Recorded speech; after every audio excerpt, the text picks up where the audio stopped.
E aí galera, tudo bem? Sejam bem-vindos a mais um episódio de Desobediência Produtiva. E hoje o papo vai ser super descontraído, leve e provocativo. Porque eu trouxe uma figura feminina para bater um papo aqui no Desobediência que vai gerar algumas reflexões sobre esse mercado que a gente está vivendo, sobre essa transformação digital, principalmente em relação à produção de conteúdo. Porque ela é muito experiente, ela é uma das grandes comunicadoras do Brasil, trabalhou em quase todas as emissoras possíveis e imagináveis, e não só no Brasil, tá? Também fora. Eu tenho o privilégio de receber hoje uma pessoa que tem um comportamento de desobediência produtiva no DNA. É a Maria Cândida. Muito obrigada, Tudo bem? Ivan. Tudo bem. Eu tenho no DNA Ah, tem. a desobediência. O simples fato da nossa conexão para você vir gravar o podcast, eu adorei. Porque você falou que estava acompanhando o conteúdo e tal. Eu falei, cara, vem pra cá Eu falei, então. eu quero lá no seu podcast, mas é isso. É Eu gostei, isso. eu falei, é isso. Então, mas essa espontaneidade que eu acho que falta hoje em muita gente, né? Que fica presa a rótulos, a julgamentos, o que será que vão pensar de mim? E você chegou aqui faz 10 minutos, nós estamos batendo um papo, super descontraído, você é super expansiva. Então eu já falei, peraí, você está contando muita coisa interessante. Vamos bater esse papo aqui com a nossa audiência, que é uma audiência que está sempre em busca de insights, de provocações, né? De modelos interessantes que possam adaptar para a vida dela, baseada na jornada dos entrevistados que eu trago para conversar. Porque o que você fala da desobediência produtiva, né? Desobediência, mas produtiva, não é só desobediência, não. Vale para qualquer carreira, né? Qualquer profissão. Às vezes as pessoas veem, né? Te viram muito na TV, me veem às vezes na TV, não conhecem minhas redes, não conhecem o trabalho enorme que a gente faz fora aparecer, né? Na TV ou qualquer outro veículo audiovisual. E vale, assim, toda essa disrupção aí, que é a palavra da moda, e desobediência, ela é muito importante, principalmente nesse mundo digital, né, que começou no www em 2000 e agora o metaverso, que eu acho que ainda demora, mas vai ter emissora lá no metaverso, vai ter tudo. É muito interessante que você fala dessa disrupção, porque eu peguei hoje um dado de uma pessoa que eu admiro, que inclusive gravei um podcast com ele, o José Cláudio Securato, que é o líder da Escola São Paulo de Negócios. O Securato produz um conteúdo incrível, não só como empreendedor, mas nas redes sociais dele, como dono de escola. Hoje eu vi um story dele, olha que loucura, Maria Cândida, ele me explicou que hoje um terço das habilidades da mão de obra do mundo, um terço da mão de obra do mundo já é automatizada. Sim. Já é algoritmo. E até 2025, metade da mão de obra do mundo vai ser de algoritmo. Significa que tarefas repetitivas vão ser cada vez mais executadas por robôs, por algoritmo. Ao passo que soft skills, né, ou competências do amanhã, como eles chamam, vai ocupar um espaço cada vez melhor. Ou seja, hoje, quem está numa profissão e não necessariamente se enxerga mais, se você já não está se enxergando, já é um sinal que há um bom tempo o negócio já saiu do trilho. Sim. E você não que nem casamento. Exatamente. Quando separou, porque eu já estava 2 anos antes. 5. Você lá levando plano de saúde, né? Lá empresa, plano de saúde. Pô, você pode ganhar de repente muito mais. Mas é difícil para a pessoa. Eu entendi, eu até te interrompi. É muito difícil você romper essa desobediência. É muito difícil quando você tem principalmente dependentes. Quando você tem filhos, quando você tem idosos na família que você tem... Porque o dinheiro, ele é ele, entendeu? Se você não tem dinheiro, você não se sente seguro. Infelizmente, eu falo para minhas seguidoras, porque as mulheres, né? As mulheres estão nessa toada aí muito complicada, principalmente da minha geração, tá? Que eu tô nos 50 anos, eu faço 51 esse ano, mas a mulher que tem 40, 42, 45 que me segue, muitas foram casadas, muitas cuidaram de seus filhos e isso não foi combinado com o companheiro, tipo, ninguém assinou, olha, eu vou... E aí, na hora que há a separação, e todo mundo meio que se detesta, infelizmente, não existe nada assim, o cara fala assim pra ela, porque eu tenho que pagar não sei quanto pra você, não é visto o tempo que ela passou, isso não foi avaliado, não esteve em contrato, então eu tenho muitas seguidoras que estão muito mal financeiramente, né? Eu ia falar até um palavrão, mas não vou falar porque aqui hoje eu sou você pode falar, então, são assim, fodidas. Estão fodidas, exatamente. Estão fodidas, estão na merda, gente. Agora eu liberei. Estão na merda mesmo. Por quê? Porque não se prepararam. E não é essa preparação que falam hoje, da preparação desde pequeno, que tem que ter educação financeira na escola e tal.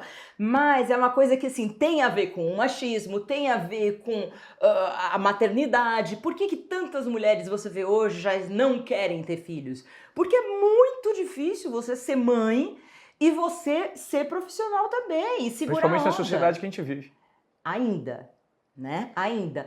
Eu falo, a gente precisa de aliados homens. Obviamente que ser feminista não quer dizer que você tá contra os homens, pelo amor de Deus. A gente quer homens aliados que trabalhem na construção deles mesmos, porque a gente já tá exausta de ficar tentando ajudar nessa construção. Então, que vocês construam, formem seus grupos, façam seus podcasts, entendam os processos e caminhem junto com a gente, porque dois caminham muito bem juntos, entendeu? Agora, não dá pra você estar caminhando e ser travada o tempo todo, entendeu? Por filhos, por homem, por sei lá quem, por família tóxica. Eu tenho uma pergunta, então, interessante para fazer em relação a esse tema que você trouxe.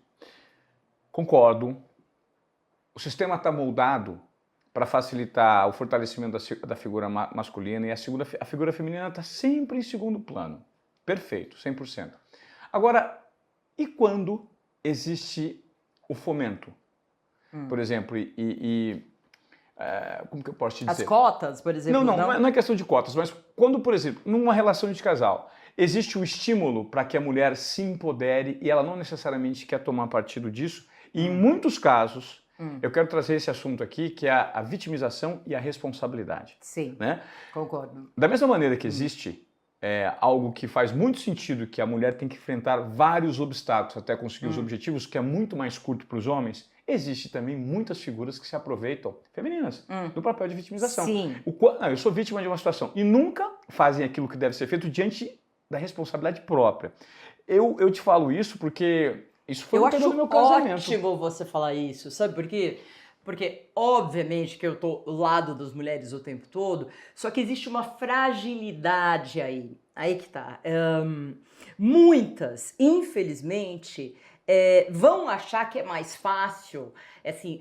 É difícil você ver uma mulher falar assim, eu quero esse Porsche, ou eu vou ser CEO de uma empresa, eu vou ser a porra toda, entendeu? Tipo, Anitta, eu vou ser a CEO, eu pego quem eu quero, eu revolo minha bunda mesmo, foda-se vocês e tal, entendeu? É difícil você ver uma mulher que... Entendeu? Mas quando as pessoas veem, a Anitta fala, puta, eu queria ser que nem ela. A gente não tem modelos de mulheres foda, assim, a gente tem alguns modelos, mas esses modelos a gente não cresceu, a minha geração não cresceu vendo CEO de empresa. A gente cresceu sendo ensinada, a minha geração, eu tenho 50 anos, a ver o filme da Cinderela. E no filme da Cinderela, o homem era o cara que salvava a gente. Então tá aqui dentro, tá aqui uma faca. Eu sou dramática. Tem uma faca dentro do nosso coração que, assim, até eu, às vezes, eu tô assim, daí eu quero que um homem me salve. Eu falei, não, peraí, eu seguro essa onda, não precisa te salvar e tal. Por quê?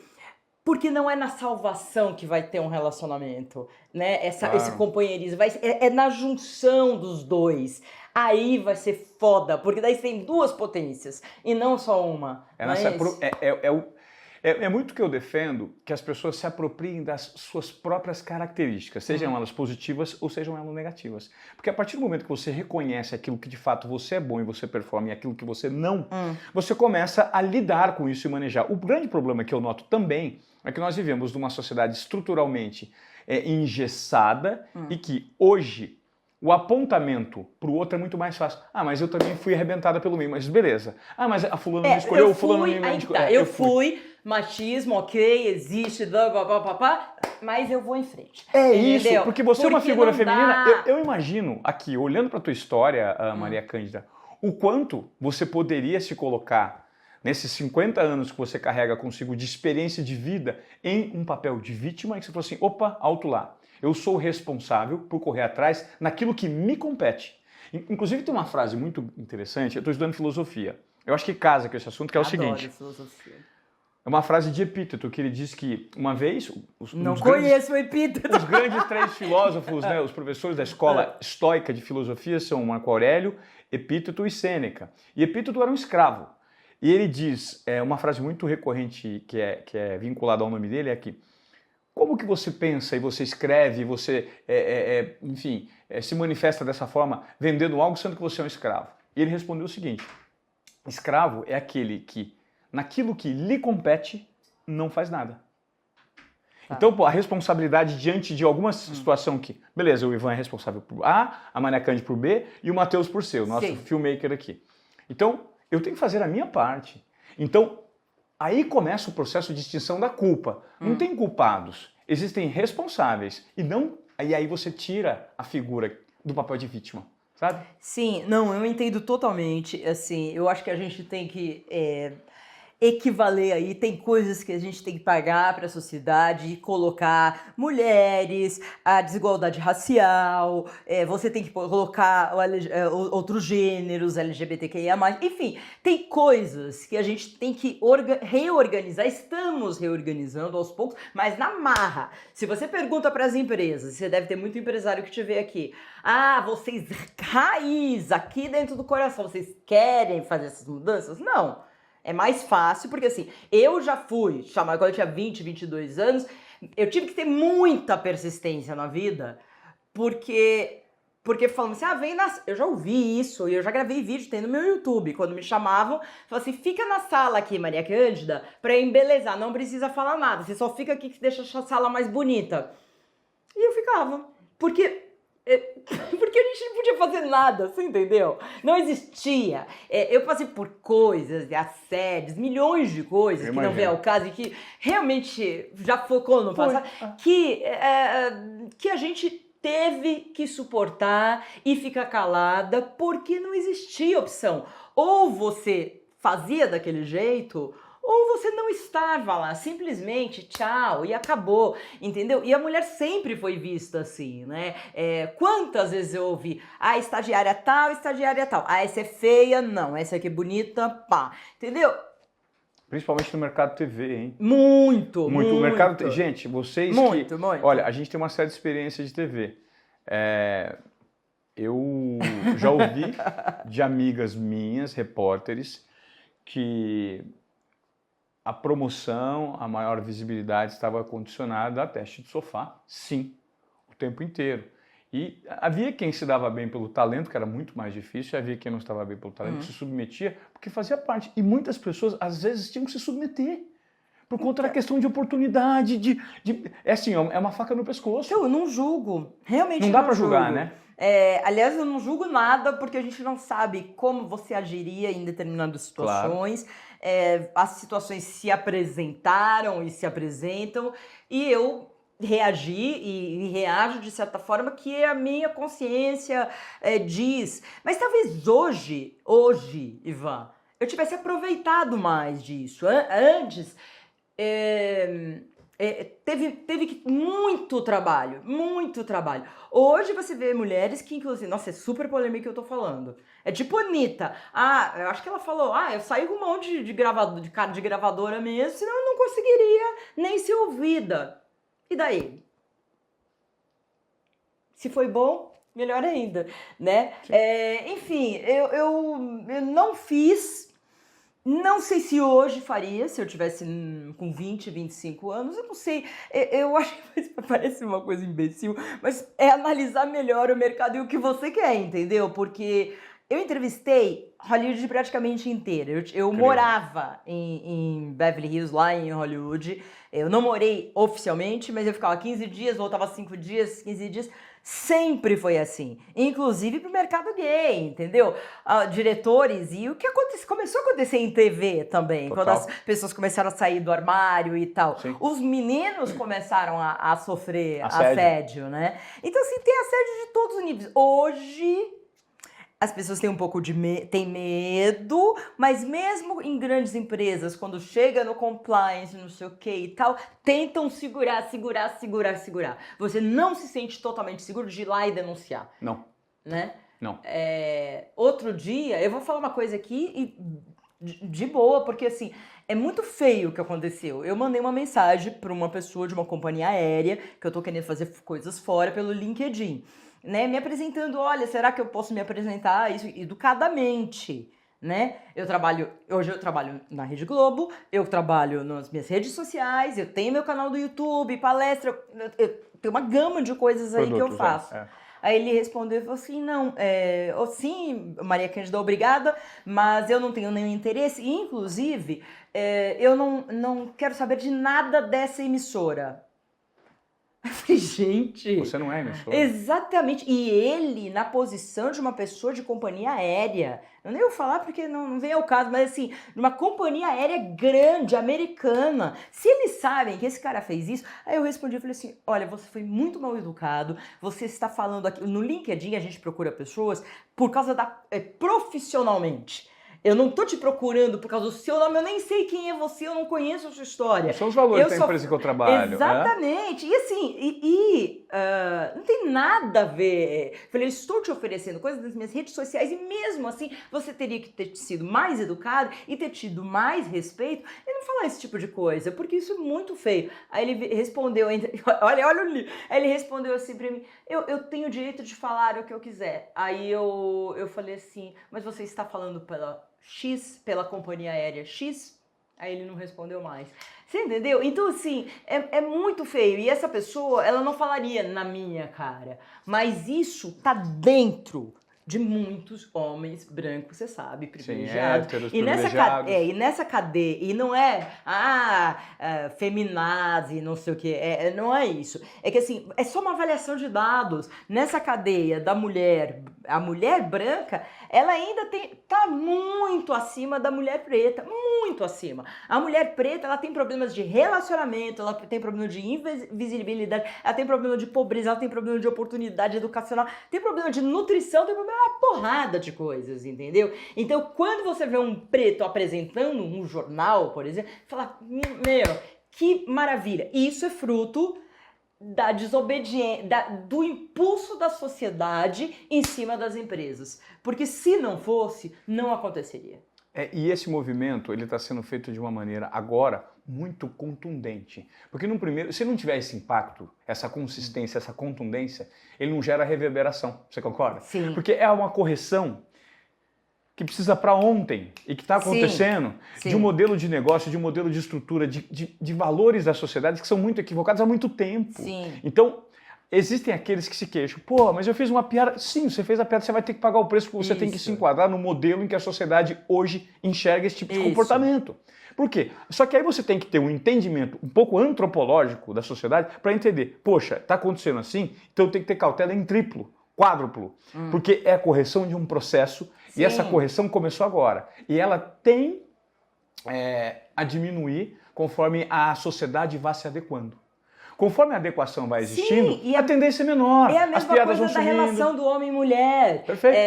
Hoje tem homem, assim, tem homem no meu... Porque todas as minhas redes sociais, tipo, 93% do meu YouTube são mulheres. E mulheres que estão na faixa entre 35 e 55 anos, que é essa faixa etária que a gente trabalha muito. Depois eu te explico por quê e tal. Tem uma questão de uma vitalidade, saúde, de hormonal, uma série de coisas que acontece aí nessa fase.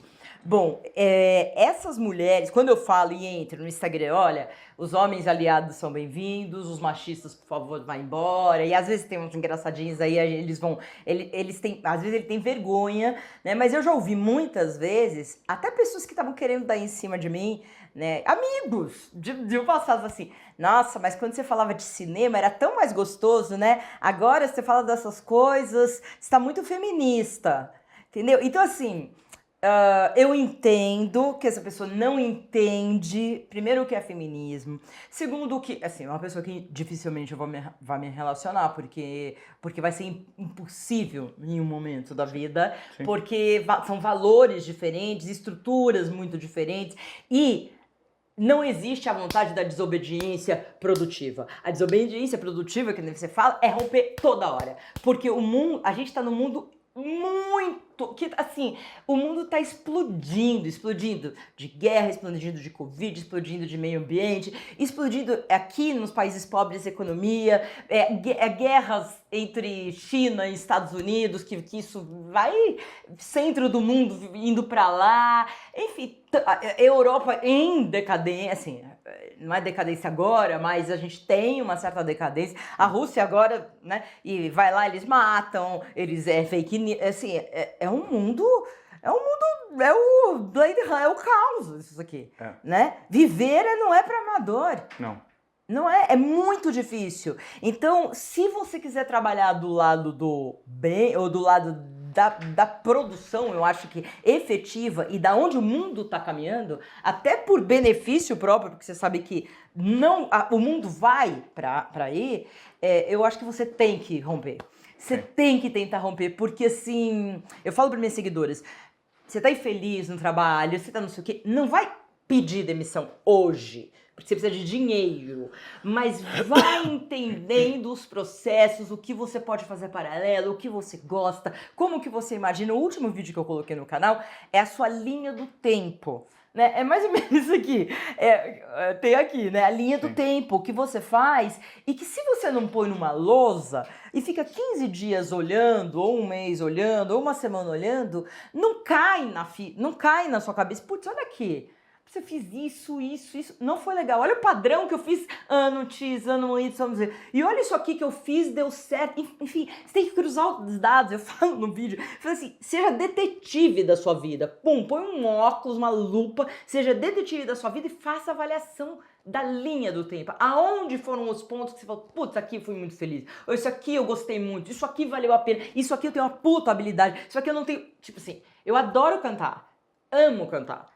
Juro, amo. Que legal. Mas eu não tenho habilidade pra nenhuma habilidade. Todas as pessoas falam que eu canto muito mal, mas eu adoro cantar. Então, assim, então eu nunca investiria pra ganhar dinheiro, pra levar a minha vida numa habilidade de cantora, certo? Então, é o mínimo que você tem que entender, que não dá pra forçar uma barra, por mais que você goste de alguma coisa, tem coisas que talvez você não vá ganhar dinheiro, não vai se sobressair num mercado gigante com bilhões de pessoas, né? Claro.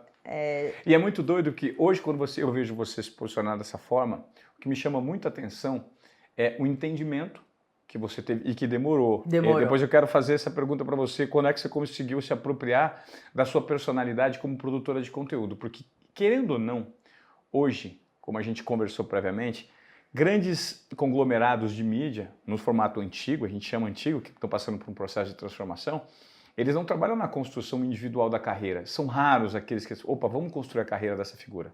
Uma TV Globo da vida. A TV Globo não trabalhou na construção da minha carreira. Eu cheguei onde eu cheguei por talento e por conta de estômago. Eu tive que ter muito estômago. Persistência. Então, assim, eu tinha talento, eu tinha persistência e tive que ter estômago para engolir muito sapo por muito tempo. Agora, eu poderia chegar mais longe? Óbvio, se tivesse uma gestão de carreira interna. Mas não, sugamos o máximo desse perfil, não serve mais, vamos começar a rebaixar, alto lá. E aí foi a ruptura com o modelo de TV. Eu não rompi com a TV Globo, eu rompi com o modelo de negócio TV. Eu fui convidado para trabalhar em todas as outras emissoras de TV aberta, convidadas, concorrentes, e não fez mais sentido, porque eu comecei a entender que a partir do momento que eu tenho um smartphone, eu posso produzir meu próprio conteúdo, minha própria linha editorial, eu sou dono do veículo, eu sou a próprio canal de comunicação, e eu sou também a mídia que entra ali dentro, falei, eu tenho que me posicionar não só como um produtor de conteúdo, mas como um gerador de conteúdo e um colunista. E eu creio que você hoje, seu posicionamento é justamente esse. E nós não temos esse posicionamento no mercado de jornalistas. Os jornalistas ainda, Maria Cândida, eles estão reféns de um modelo de negócio, que é um modelo de negócio ultrapassado. E eu estou vendo que você está fazendo esse reposicionamento. Eu queria entender quando é que deu esse estalo, o que você vem colhendo desse novo posicionamento que você tem, porque eu estou vendo aqui uma mulher extremamente consciente da sua jornada e que está virando referência, já virou referência para outras mulheres que, obviamente, eu estou fazendo uma composição aqui do mercado de jornalistas, né? Mas você entra no mercado muito mais fundo, você tem legitimidade para defender as figuras femininas que estão passando por um processo de dificuldade. Quando é que você percebeu que isso existia e que você, né, era segura de si mesmo? Por volta dos 40 anos, tudo aconteceu na minha vida. E eu perdi meu pai num acidente horrível. De repente, pum, saiu de casa, nunca mais voltou. Eu me separei.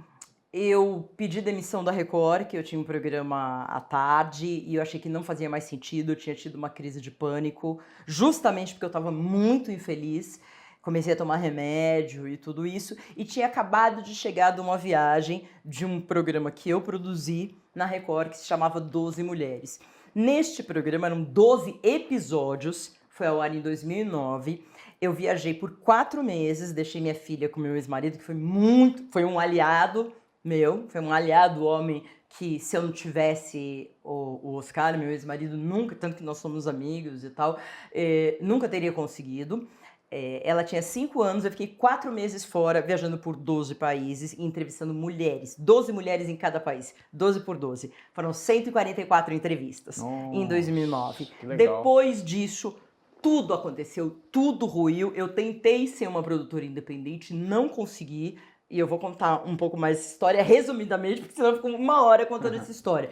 Mas essa viagem foi quando eu comecei eu já queria entrar nessa jornada feminina. Eu sou uma mulher que nasceu em 1971, que fui uma adolescente nos anos 80, e os anos 80 foi quando as mulheres começou a ver uma executiva, tinha lá, lembra aquele episódio, aquela série Malu Mulher? Que era com a Regina Duarte, enfim, não tô falando da Regina Duarte, mas foi muito emblemático na época. Então, eu era uma menina adolescente, filha de uma mãe professora, que lutou a vida inteira pra me criar e tal, pra me dar educação, e o que eu tive de privilégio foi educação. Nunca fui rica, nunca tive facilidades, mas eu tive educação, que foi fundamental pra eu romper, para juntar minha personalidade já disruptiva e romper tudo. Porque se não fosse isso, seria talvez muito difícil. As fragilidades são enormes, né?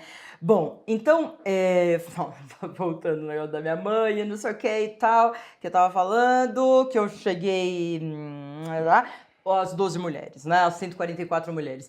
Então, assim, eu comecei a entrar nessa parada de entrevistar mulheres porque alguma coisa começou a crescer dentro de mim, uma necessidade de estar mais perto dessa revolução feminina, que não era uma revolução feminista que tinha acontecido nos anos 70, era um entendimento de que as mulheres estavam crescendo e eu queria fazer parte de todo esse processo.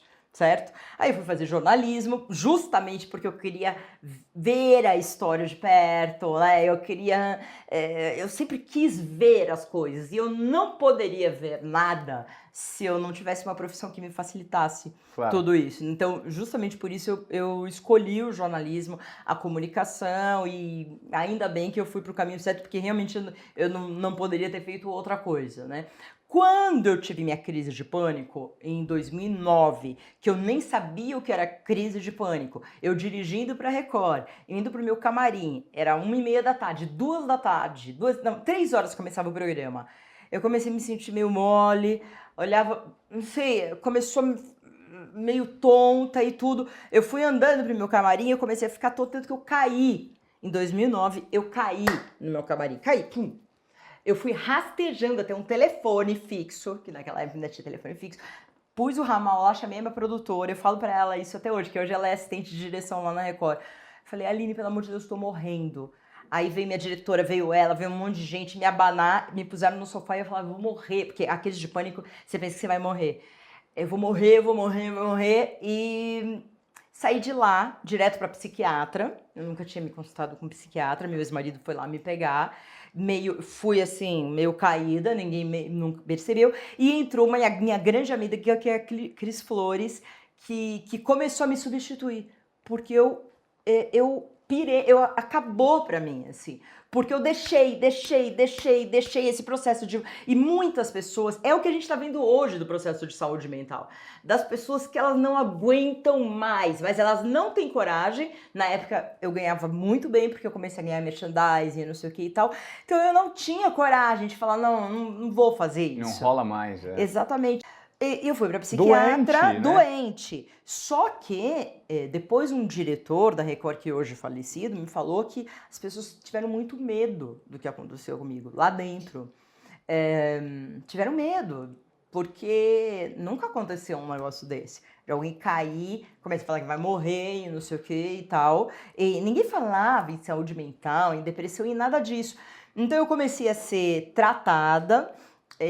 Aí eu criei, depois de um mês, junto com um diretor lá, que era de projetos especiais, criei esse programa, 12 Mulheres, e fiquei 4 meses viajando o mundo. E fui para África do Sul, para as Filipinas, para Tailândia, para Vietnã, para Finlândia, em 2009, para Finlândia, para Lituânia, de onde minha avó veio, para o sul da França, para o México. A gente foi meio para todos os continentes, para o México, para o Peru, para os Estados Unidos e voltei para o Brasil. 144 entrevistas. Uma média de 5 horas de entrevista por dia. Eu chorava com essas mulheres, e eram todas mulheres desobedientes. Todas. Mulheres, assim, eram líderes de ONG, eram médicas que trabalhavam com pessoas com HIV, com órfãos de HIV, a mecânica, de todas as... Era a Miss que sofreu bullying, era, não sei, sabe assim, de todas as profissões, mais a experiência de ser mulher. Né? Inclusive, uma das minhas entrevistadas na Holanda, ela tem uma ONG ainda que chama Women on Wave, que é Mulheres nas Ondas, que ela é uma médica e ela fez me apresentou os dados do quanto de mulheres morrem em abortos clandestinos. Então, o que elas fazem, a Women on Wave? Eles ficam num navio longe, assim, que não esteja no país, para que as organizações do país levem essas mulheres para tomar um comprimido, não sei o quê, e poderem abortar. Né? De uma forma legítima. De uma forma legítima, aí que tá. Se eu sou a favor ou contra aborto, não é o meu caso. O dado, você é jornalista, o dado do número da morte de mulheres é surreal, principalmente nos países latinos. Nessa viagem, chorando todos os dias e entrevistando 5 horas de mulheres que quebraram padrões, eu cheguei e aí eu terminei meu casamento, que também já queria, o meu companheiro já queria terminar, só que a gente não tinha coragem. Perfeito. Só que foi tudo junto, Ivan. Imagina você, aí eu falei, eu não quero mais fazer televisão, 2010. O Douglas Savolari, que era meu chefe lá na época, ele falou, Maria Cândida, você tá jogando fora a sua carreira. Aí eu falei, Douglas, vamos fazer o seguinte, olha, promete pra mim que se der tudo errado, se der tudo errado daqui a um ano, tudo que eu quiser fazer independente, produção, não sei o que, der tudo errado, eu posso voltar? Olha o medo, né? Eu posso voltar? Ele, claro, Maria Cândida. Pergunta se ele me recebeu. Não. Nunca. Você tentou voltar e não rolou? Tentei, mas daí assim, você é muito boa pra gente, nosso quadro tá fechado, a gente não tem dinheiro pra te pagar, seu salário é muito alto. Sim, se você vai servir café, mas você não entra mais. É uma máquina que você não entra mais, porque ela tá inflada também. Entendeu? Então assim, eu tentei a primeira vez, Ivan, isso tudo pra responder a sua primeira pergunta. A minha primeira vez de quebra foi aí, depois que eu tive a crise de pânico. Só que eu passei uns 3 anos tentando fazer produções independentes, porque o que eu queria? Fazer a produção independente e trabalhar junto com a TV, vender o que hoje o Globoplay faz, eu queria produzir e estar junto. Só que não estava no time certo, não. Entendeu? A gente com a cabeça de TV, por exemplo, podia ter entrado no YouTube, hoje está gigante no YouTube, mas eu tive crises de choro, de tudo, porque assim, a minha única renda era a TV. Eu quebrei, eu perdi tudo. Eu vendi apartamento, eu vendi carro, a minha tia e minha mãe me ajudavam nas compras do supermercado, eu com filha pequena, separada, não sei o que, foi foda, entendeu? Puta, então, assim, você chegou a esse ponto? Cheguei. Financeiro, assim? Sim, aí eu vendi meu apartamento, consegui comprar um apartamento pequeno, ainda próprio, mas o que aconteceu é que eu parei de ter renda, é o que as pessoas têm medo. Ter renda, uma renda caindo todo mês. Previsibilidade. Num país difícil. que começou a crise americana começou em 2008. Chegou no país em 2010, foi quando eu saí da TV. Então assim, hoje eu tô esperto, por isso que eu falo, não sai ainda, faz a sua cama lá, vê tudo, tem que trabalhar mais, trabalhe mais, até as coisas estarem mais organizadas. Num país que nem o nosso, tem que ter muito cuidado na disrupção também. Tem que ter muito cuidado. Você sabe que você está falando, você está me contando essa história e eu me coloco nessa situação e me coloco num perfil que tem muitos privilégios na nossa sociedade, né? Eu saí em 2019. Maria, é muito difícil quando você toma uma decisão e não tem um plano B. Eu não tinha. Eu falei, eu vou com a cara e com a coragem, porque agora é o momento. E se eu não for para o fundo do poço agora, me submeter ao que eu tiver que passar para crescer num novo formato, vai ficar tarde. Porque eu ainda tenho disposição, ânimo e mais, uma credibilidade e vitalidade, e tenho uma imagem ainda que está quente. Então, eu não vou usar a minha imagem que ainda está quente, para outra emissora, para prestar serviço, para gerar valor para quem vai... E vai acontecer a mesma coisa. Então, eu vou tentar gerar com os meus próprios negócios. Como que se faz negócio? Não sei, vou aprender. E te digo, hein, se para um homem hétero, branco, privilegiado, imagina sabe? Para outros. Foi difícil. E está sendo. Agora que depois de quase 3 anos as coisas começaram a acontecer e teve uma virada de chave. Mas foi muito difícil. Meu casamento também acabou. Então eu rompi com as duas coisas que era a minha segurança. O que era a minha segurança? Uma emissora do Pod da TV Globo e uma esposa que, era a fortaleza da minha vida, que construiu uma família com ela. Então quando você rompe com esses formatos, a resposta está dentro de você. Eu comecei a olhar mais para mim e menos para o exterior. Que pessoa eu quero me transformar? E para que eu me transforme de fato, com essa vontade que eu tenho, com quem eu preciso conviver, que protocolo que eu preciso adotar a partir de agora, e verbalizar isso. Isso foi verbalizado primeiramente para a TV Globo, que não entendeu. Não, a gente quer você aqui nessa outra caixa. Nossa caixa para mim não serve, então obrigado, prefiro sair. Ponto. No casamento a mesma coisa. Falei assim, eu não sou mais essa pessoa, eu sou essa pessoa. De que forma nós conseguimos continuar gerando valor, um ajudando o outro? Então, a partir do momento que você comunica isso, tá válido. Porque você deixa de viver uma vida de aparências, só para agradar o outro, e perde sua essência. Então, eu falei assim, entre perder a minha essência e romper com tudo que existe, eu prefiro romper com tudo que existe e preservar o que existe de mais genuíno, que é a minha essência. Se eu estou falando que para mim, nessas características, né, que a gente nomeou, que eu tenho, foi difícil, é muito difícil para o público com quem você conversa. Sim, mas não impossível, porque a mulher, nesse caso, ela tem uma persistência, a maioria das mulheres, né? Até pra gente ter filho e tudo, é uma força, ser mulher é uma força gigante, porque são muitos nãos, né? Até as que fingem que tá tudo bem, tá num casamento de aparência, ou tá lá por causa do dinheiro do cara, ou sei lá o quê, no fundo, lá no fundinho, ela não tá totalmente feliz. E é uma negativa, né? Por isso que elas têm tanto medo, por isso que nós temos tanto medo, as mulheres, né? Porque existe essa fragilidade. No fundo, nós não tentamos, tem muitas que não vão chegar a tentar. Por isso que quando você não tenta, você não tem nem a negativa. Aí é fogo, porque daí você fica na insegurança. Uma coisa é você, olha, não quero trabalhar com você. Beleza, entendo. Pode ser que até queira saber, mas por quê? Tá, mas tudo bem, você não quer, é seu direito. Não.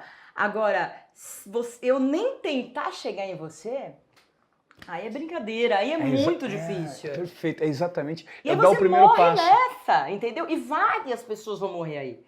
A morrer no sentido de morrer como pessoas, porque vão ficar lá porque isso. E aí são pessoas que reclamam muito. Isso que você falou. Aí Vitimização, responsabilidade e vitimização. Não sei o quê. Porque não sei o quê. Porque essa empresa é isso, porque essa empresa não dá aquilo, porque exige não sei o quê. E é um saco. E uma hora vai ser mandado embora mesmo, e uma hora vai se dar mal mesmo. O companheiro ou a companheira que tá junto não vai aguentar mesmo, porque você fica. E geralmente essa característica de personalidade você vai colocando no outro. Não consegui porque fulano tá lá me interrompendo. E não é. Não é o marido, não é a esposa, não é o filho, não é nada. É você, entendeu? Pra dentro de si. Exatamente. Olhando pra dentro de você.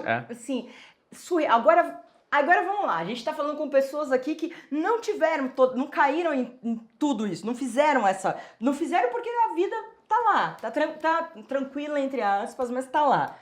Qual seria a saída? Ela não tem, o que você falaria pra ela? É difícil romper. Eu acho que a saída é dar o primeiro passo, né? O primeiro passo para dentro de si, porque muitas pessoas não são encorajadas a dar. Não se conhecem. Não se conhecem, porque a partir do momento que você tem uma preocupação, eu vivi muito isso. Esse processo de ruptura, inclusive, foi um processo que é interno. Hoje, eu vou te dizer algo.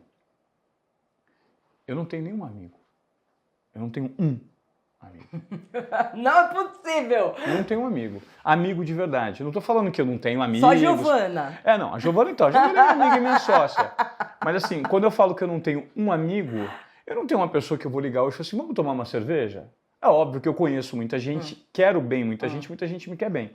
Mas que eu qualifico como amigo, próximo que eu divido, eu não tenho. Mas por que você não confia? Não. Porque recentemente eu tive vários amigos.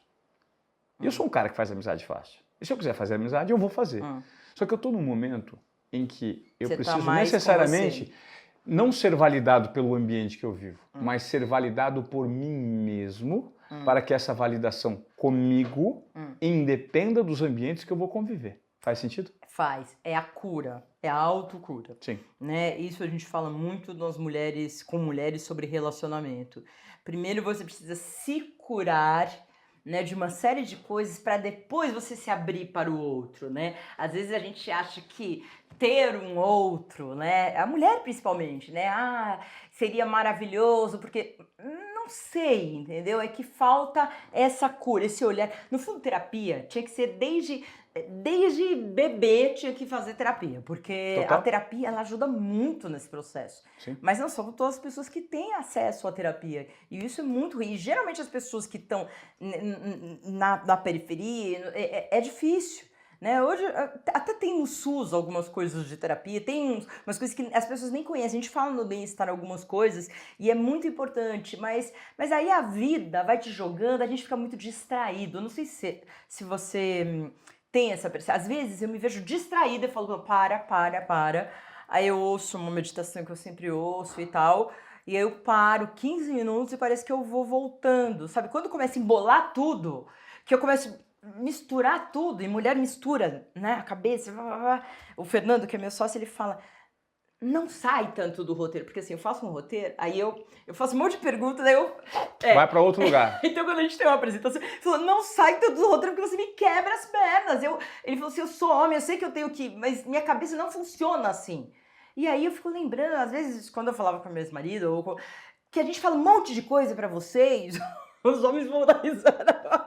E vocês falam, assim, vocês não locam. Porque é uma coisa do cérebro masculino, do cérebro feminino. Mas por que eu tava falando de tudo isso? É da cura, não sei o quê. Do processo de cura, que as mulheres precisam olhar para dentro de si. Todos, porque mas eu acho que a figura feminina, levando em conta justamente o fato de a sociedade ser muito cruel, esse processo de sabotagem é mais fácil de acontecer. Sim. Tanto que no canal, é engraçado, o meu canal é para mulher madura, né? Maria Cândida no YouTube, quem quiser, vocês homens indiquem, né? Porque a sua audiência é mais masculina, claro, né? Para claro. suas mulheres. Tanto que eu tenho, às vezes em agência e tudo, cliente que fala assim, nossa, quem falou para falar com você foi minha mulher. Eu acho muito legal, assim, eu me sinto muito feliz, porque assim... Esse é como se fosse a validação chancela mesmo. De que eu tô fazendo a coisa certa, entendeu? Que as pessoas onde eu quero chegar, é aí que eu tô chegando. Porque eu sempre me preocupei muito, por exemplo, você sabe, você já fez evento, eu apresentei evento, aí todo mundo bebe e tal, tira uma foto e tudo. Às vezes o cara tá com a mulher, você sabe disso, Sim. ele tá com a mulher, aí ele põe a mão assim em você, e aí quando acontecia tipo, eu ficava assim na mulher do cara, sabe assim? Porque no Brasil é meio assim, né? Agora que as pessoas estão com medo e tudo, mas quanto que já não puseram mãos e não sei o quê. Mas daí você fica com aquela cara, daí a pessoa fica meio assim. Mas enfim, não é exatamente isso que eu queria falar, mas quantas vezes a gente teve que falar não, a gente teve que se posicionar. E o canal, ele trabalha muito esse por que você chegou aos 40 e você se sente velha. Por quê? Aí eu fui buscar as propagandas de 1950, 1960. As propagandas são muito interessantes. Por quê? Nas propagandas você vê o que acontecia. Então era a mulher vestida em casa. Todas as mulheres brancas, já uma mulher preta, né? Vestidas em casa, bonita, aqueles vestidos rodados. Aí, assim, o homem saindo de terno e gravata, a mulher dentro da cozinha, mostrando o homem saindo e falando assim, a mulher com o filho no colo e na cozinha. Ou a mulher toda vestida, com propaganda mesmo, a mulher toda vestida, aí ela assim de joelhos, colocando na máquina de lavar as roupas, entendeu? Então assim, e vários momentos, o cara chegando, ele assim na poltrona e ela tirando o chinelo. Meu, eu sou canceriana, eu sou a pessoa mais carinhosa do mundo, super, né? É óbvio, mas não tem a ver com isso, tem a ver que assim, você não pode dizer uma propaganda dessa, assim, a gente era colocada neste lugar, então nós crescemos neste lugar, certo? Por isso que quando você chega nos 40, existe esse estereótipo, né, masculino, e nas grandes cidades e nos círculos menores já tá mais tranquilo, mas no Brasil, você sabe, pelo Brasilzão, ó panela velha, eu te troco, é assim, você tem 50, eu te troco, eu falei isso no encontro até, você tem 50, eu te troco por 2 de 25, toma cuidado, fica na linha, porque senão eu vou te trocar por 2 de 25, porque você sabe que não dá, já tá, né? Então assim, uma mulher quando ouve um negócio desse, ela tem que falar, eu não aceito, tá? Não me fale, mas por que a mulher aceita? Primeiro que ela depende financeiramente daquele cara. Ela não vê saída. Ela não vê saída. É a mesma coisa que a mulher que é abusada. A maior parte das mulheres abusadas, vítimas de violência doméstica e até assassinato, né? Feminicídio. Você viu o Bom Dia Verônica? Não vi. Na Netflix? Não vi. Uau, você precisa ver. É? Melhor série, a melhor Jura? série. Tá entre as 3 melhores séries que eu vi em toda a minha vida. Jura? Sim, Bom Dia Verônica, da Netflix, com o Du Moscovis, com a Camila... Pesquisa pra mim, por gentileza, Gil. Com a Taina Miller, é a protagonista, do Moskovski. Bom Dia Verônica. Rapidinho. Pesquisei pra mim. E com a... Eu esqueci o nome dela. Enfim, é incrível e fala justamente... Dessa dependência. Então, por isso que eu falo pras mulheres... Tudo na sua vida, a partir de agora, porque assim, todos os dados são que a gente vai viver até o 100. Eu falo, não é que, assim, isso fora a pandemia, não é o que mas os dados são que a gente vai viver mais. Como você quer viver? Como? Já pensou essa mulher tem que aguentar 50 anos, por isso que tem um monte de mulher, quando o cara morre, gente, vai matar, o cara morre, ela se sente, ai, graças a Deus, agora eu vou ter felicidade, entendeu? Porque foi um abuso a vida inteira. Né? E ela foi criada para ser a princesa e não sei o quê, e ela cumpriu aquele estereótipo. Quantas vezes eu não me peguei numa situação e falei assim, eu não sou muito feminina, porque eu sou meio força, sabe assim? Então, eu vou e faço, mas eu tô tentando me reconectar com o meu sagrado feminino, que é a coisa da beleza, de um pouco da delicadeza, claro. Que meio que a minha profissão... E como virtude, não como defeito. Não, né? Defeito não, porque eu quero isso, né? Isso. E algumas pessoas veem isso como hoje, não, isso é não, muito... Não, mas e por que eu também já neguei? Porque eu não era respeitada. Hoje eu mostro muito corpo. Por que eu mostro corpo? Porque pra mim é uma libertação. Eu nunca pude mostrar, nunca mostrei nada. Quando eu fiz 50 anos, eu fiz um ensaio, obviamente que não mostrou, né, partes íntimas, mas mostrou inteirinho, todas as minhas curvas, vídeo tá no YouTube e tal. Eu faço muita foto de lingerie, de celulite, de estria, de gordura, de mostrando por quê. é importante pra mim. Eu já fui aquela menina que entrou em 94 na TV Tribuna, que teve o cabelo cortado, né? Meu cabelo era até aqui, cabelo cortado, fiquei num padrão e tal, que hoje a mesma TV, a TV Globo que eu trabalho em parceria com eles. Eu sou funcionária, mas eu sou uma parceira. Tudo que eu produzo é no celular, todo o meu conteúdo é no celular e eu edito. É a minha empresa que edita. Perfeito. Eu sou uma empresária do audiovisual. Aí eu consegui chegar na linha que eu queria lá. E aí volta a sua pergunta. Em 2010, que eu não consegui. Eu tive que chegar em 2019. Eu comecei a fazer coisa pro YouTube. E aí começaram a ver. E assim, e tinha 50. Por isso que às vezes a gente fala: eu sou muito pequena. Uma pessoa que te vê e que é aquela que de repente decide, fala: putz, pessoa fazendo umas coisas legais, hein? Que tal? E aí me chamaram de volta e eu tenho esse sistema que, assim, eu não vou lá, eu não fico todo dia lá. Eu tenho E é por isso que você está aqui hoje, porque existe uma burocracia da cultura da TV Globo, organizacional. Quando eu estava lá, não podia dar entrevista para ninguém. Mas de todas, hoje, não hoje é você está aqui e se você fosse funcionária da grade, você tinha que pedir autorização. Não, eu sou funcionária, só que é um outro sistema. Formato. Por quê? Porque hoje não dá mais, as pessoas porque eles não... Mas eu ganho muito menos do que as pessoas que estão lá há 25 anos, 30, ou 20, ou 15, entendeu? Porque eu entrei num outro formato, ganhando menos e tudo bem, eu topei. Só que o que eu ganho hoje não é da televisão. E não é por causa da televisão que eu ganho na internet. Perfeito. Eu tô na internet efetivamente há 3 anos e eu comecei a ganhar dinheiro no ano passado. Minha empresa entrou no azul no ano passado, entendeu? Então, assim, toda a criação de todos os conteúdos que a gente faz, né? E não, eu tenho uma equipe, sou eu, Fernando, a Lili, tem uma estagiária que é minha fã desde 8 anos de idade, ela mora no Recife, a Dalen. Somos em 4 pessoas e a gente faz tudo isso. Faz TV, Telegram, LinkedIn, que a gente é creator agora, YouTube, 3 vídeos por semana, e agora a gente vai inaugurar o Lobacast é o nome. Lobacast? Lobacast, porque eu chamo minhas seguidoras de lobas, que tem a ver a idade da loba, tem uma série de coisas. Uma super comunidade interessante, isso gera uma baita identificação nesse segmento, né? Então assim... Que legal. Demorou dos 40 aos 50 aí, foi muita coisa aconteceu. Imagino. Mas eu não gostaria que as pessoas tivessem assim, hoje em dia a gente não precisa desses 10 anos. Você vê a internet mostra pra gente experiências de outras pessoas que a gente pode pegar, ouvir, que nem as pessoas estão ouvindo aí. Falar assim, aqui eu posso pegar, isso aqui funciona pra mim, isso aqui funciona pra mim, isso aqui que ele falou, ou nada funciona pra mim. Hoje tem tantas pessoas e que... Assim, o problema é você saber escolher. A gente é privilegiado no sentido que a gente foi treinado para ler notícia, então a gente é treinado para saber diferenciar o que é conteúdo confiável, o que não é, e tudo isso. Por isso que eu falo, nós analógicos, né? Que você fala antigos, sim, né?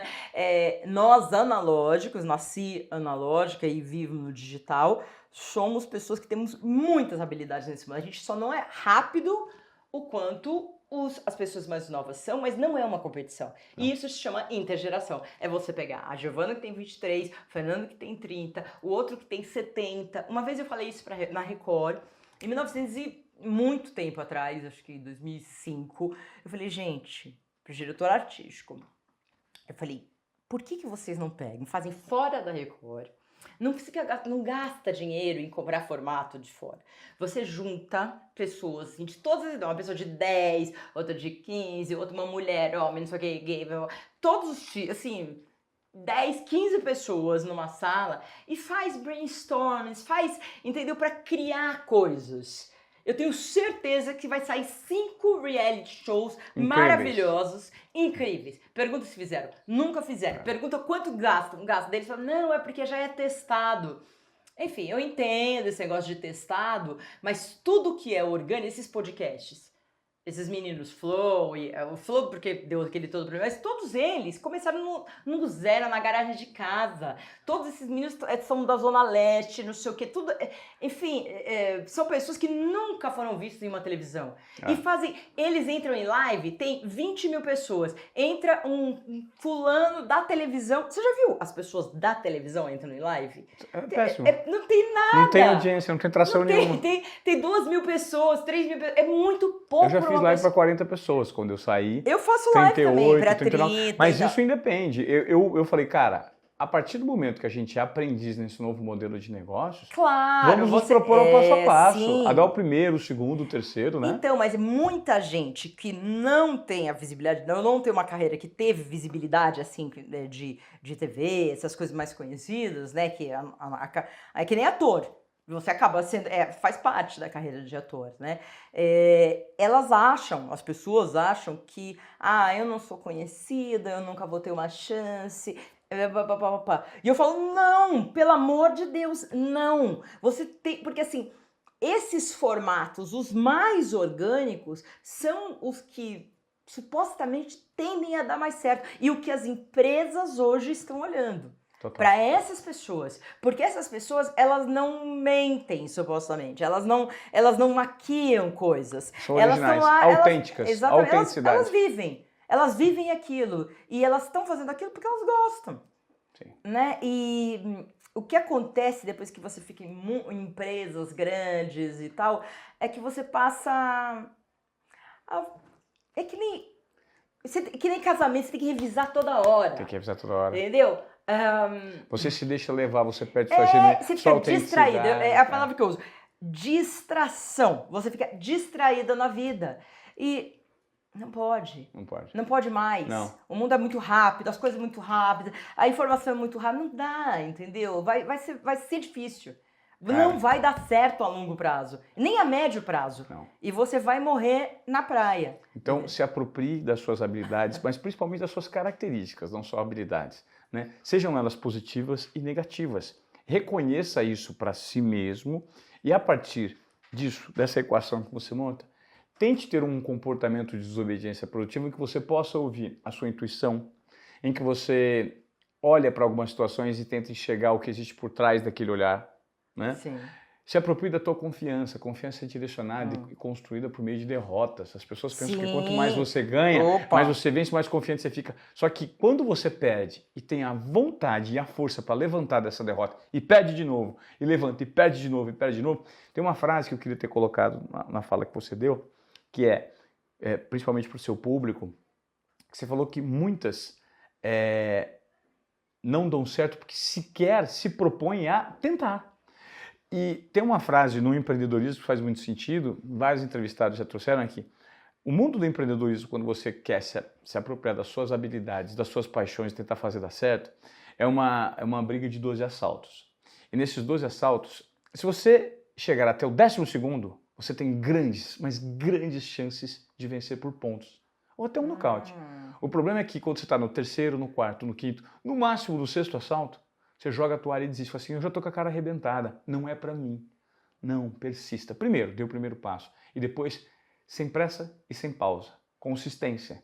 Isso leva para algum lugar. Nem que seja uma construção de um novo perfil e uma descoberta do que existe dentro de você. Né? Não faz sentido? Sim, total, total. Você vê que você precisa de muita análise, muito entendimento, muita verdade com você mesmo. Sim. Porque não é fácil olhar pra gente e ver coisas que a gente pensa, invejas que a gente sente, processos mal resolvidos, mas tudo bem. Tudo bem. Mundo. Todo mundo. Isso. Maria Cândida, Quantas vezes precisar o primeiro passo? Olha, eu vou te dizer que eu fiquei super satisfeito, feliz, surpreso com esse papo que nós tivemos aqui. Eu acho que vai gerar uma repercussão muito grande em você que está assistindo esse podcast no YouTube ou está acompanhando esse conteúdo de áudio aí, fazendo um exercício físico. O podcast tem essa vantagem. É uma delícia. Eu adoro podcast. Então, eu peço encarecidamente que você compartilhe, principalmente para aquelas mulheres que precisam se empoderar, que estão nesse período de transformação. Porque o que a Maria Cândida falou hoje aqui é muito rico, de alguém que viveu na pele, o passo a passo dessa transformação, dessa jornada, e hoje representa tudo isso que ela veio mostrar para a gente aqui. Obrigado, tá? Obrigada, prazer Prazer foi enorme meu. te conhecer. Imagina. Valeu.